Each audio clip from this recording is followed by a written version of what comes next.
MSI's Claw has officially replaced all other handheld PCs, is what MSI would like to say in here, but unfortunately, there are no actual reviews nor a release date for the Claw.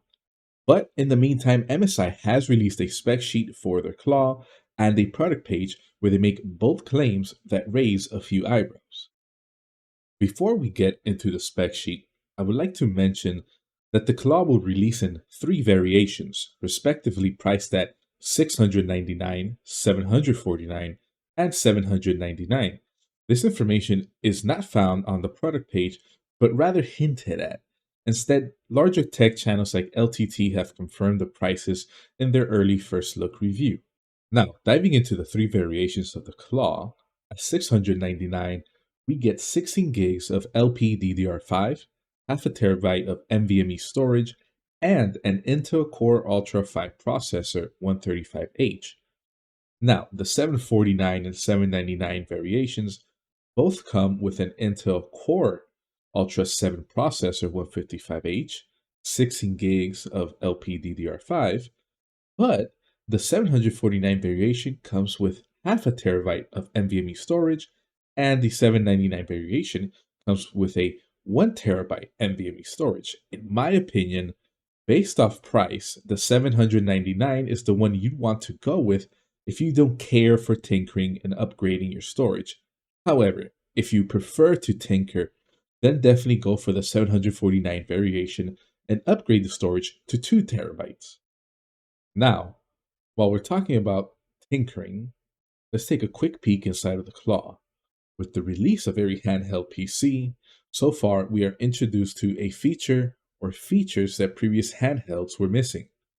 With the Steam Deck, we got a proper handheld PC, a high refresh rate screen with the ROG Ally, a quad HD screen with Legion Go, and now a 53 watt-hour battery with the MSI Claw. MSI claims that their 53 watt-hour battery lasts 50% longer compared to market average, a bold claim by MSI. So far, the Claw is looking to be a decent device, and the included Thunderbolt 4 port could push the Claw beyond decent. Thunderbolt 4 allows for fast charging, fast file transfer, and standard eGPUs, unlike the ROG Ally, which comes with a proprietary ROG XG mobile interface. Now, the good news doesn't end there because MSI looked towards the future and realized that no one should wait too long for the games to download or update.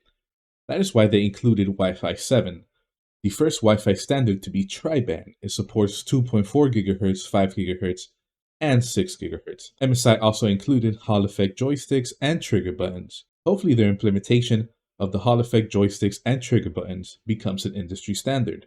And let's not forget about the screen, a 7-inch 1080p 120Hz IPS screen with a peak brightness of about 400 to 500 nits.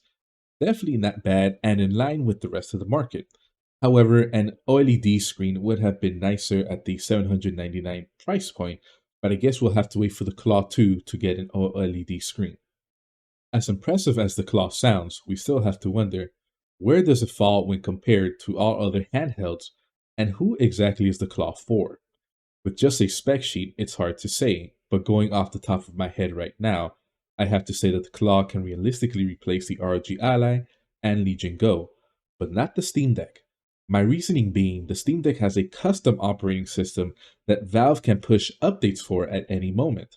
The ROG Ally and Legion Go, along with the Claw, are basically at the mercy of Microsoft.